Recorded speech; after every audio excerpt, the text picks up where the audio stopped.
Assalamualaikum semua, kembali lagi bersama saya di Dapur Sevenia. Kali ini saya mau bikin mie Aceh. Untuk resep lengkapnya saya taruh di link description ya, atau di box deskripsi di bawah. Silakan diklik dan ditulis ya teman-teman. Sekarang kita akan goreng kacang tanah. Kita goreng dengan api sedang ya. Kemudian kita goreng rempah-rempah, ada kayu manis, kapulaga, bunga lawang, almond Arab atau biasa dibilang dengan biji ketapang. Kita goreng semuanya, ada juga kemiri ya teman-teman. Kita goreng hingga beraroma wangi ya teman-teman dan berwarna seperti ini. Kemudian lanjut kita akan goreng ada bawang merah, bawang putih.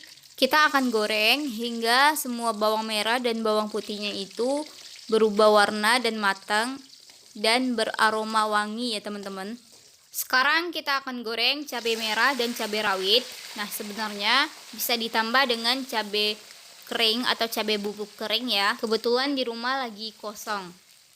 Oke, selanjutnya kita akan haluskan semua bahan yang sudah digoreng. Ada kacang tanah. Kemudian rempah-rempah. Nah, di sini rempahnya yang halus-halus ya teman-teman, seperti ketumbar. Nah, tapi di sini saya pakai ketumbar halus atau ketumbar bubuk dan lada bubuk. Juga ada jintan. Nah, jintannya ini kebetulan tidak ada jintan bubuk, jadi saya pakai jintan biasa ya. Kemudian ada bawang merah, bawang putih. Kemudian cabai yang sudah digoreng tadi separuh masak ya. Cukup sampai layu saja.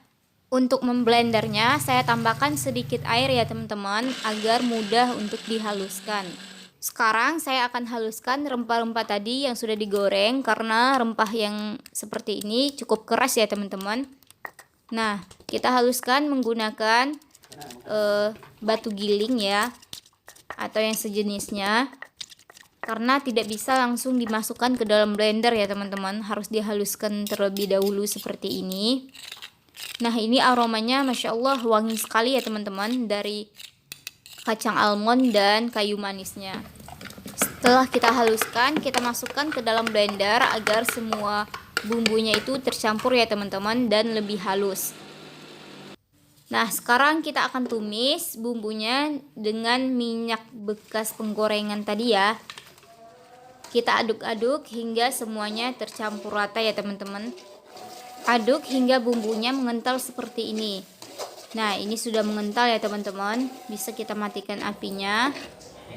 Dan akan kita packing untuk disimpan jadi stok di dalam freezer ya teman-teman. Jadi kalau mau bikin kapanpun bisa ya teman-teman.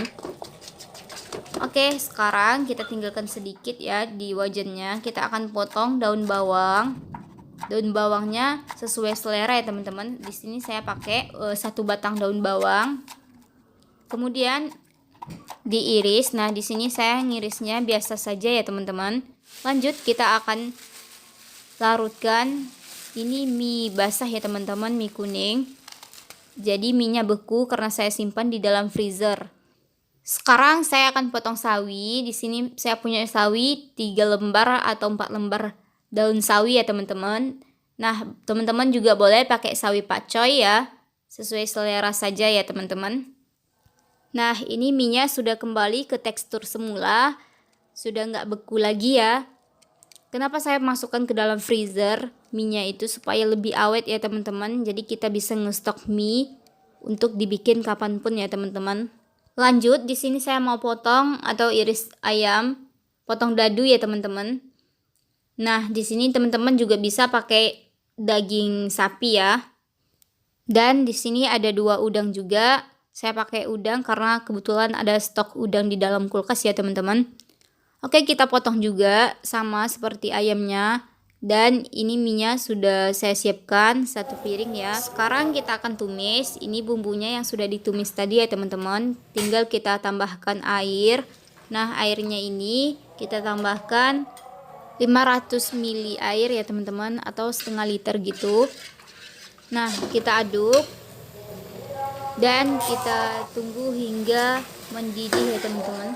Setelah mendidih seperti ini, bisa kita tambahkan bumbu seperti garam, penyedap atau micin sesuai selera ya. Di sini saya tidak pakai micin, tapi saya di sini pakai kaldu bubuk. Nah, di sini kaldu bubuknya rasa ayam.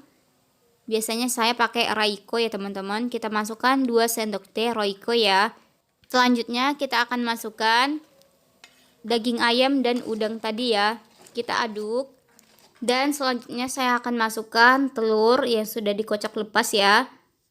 Nah, kita tunggu sebentar hingga telurnya itu agak matang, jadi nggak terlalu cair ya teman-teman. Oke, selanjutnya kita akan masukkan mie ya teman-teman. Nah, di sini saya masak untuk 2 porsi ya teman-teman. Untuk takaran bumbu yang sudah kita bikin tadi itu 2 sendok makan untuk 2 porsi mie ya teman-teman. Kita aduk hingga semua mie-nya tercampur dengan kuahnya ya teman-teman.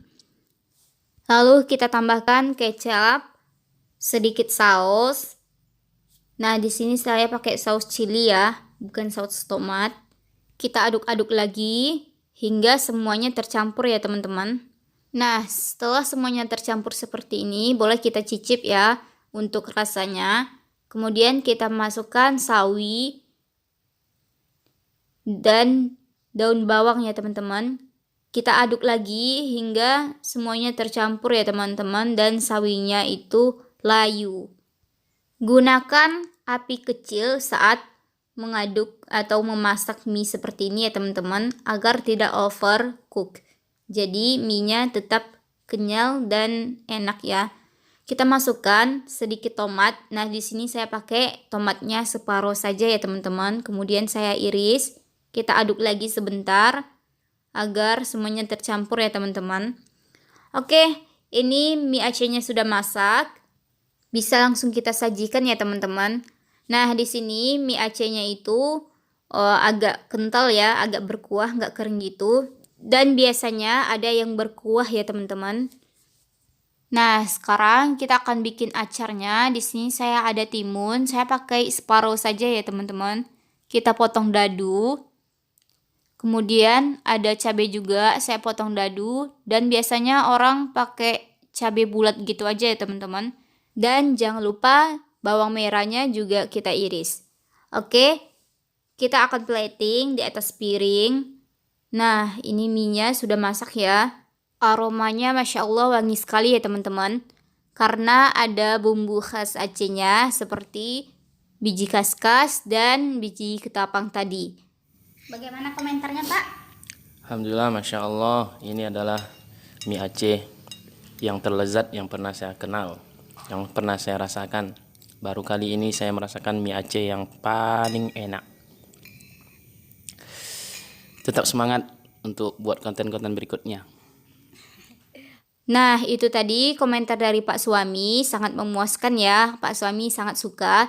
Biasanya kalau kami beli di luar, itu Pak Suami selalu komen ada kurang dan nggak ada ciri khas Acehnya gitu. Oke, jangan lupa dicoba ya teman-teman. Dan jangan lupa juga untuk like, comment, and subscribe agar mendapatkan video lebih banyak di Dapur Sevenia. Assalamualaikum.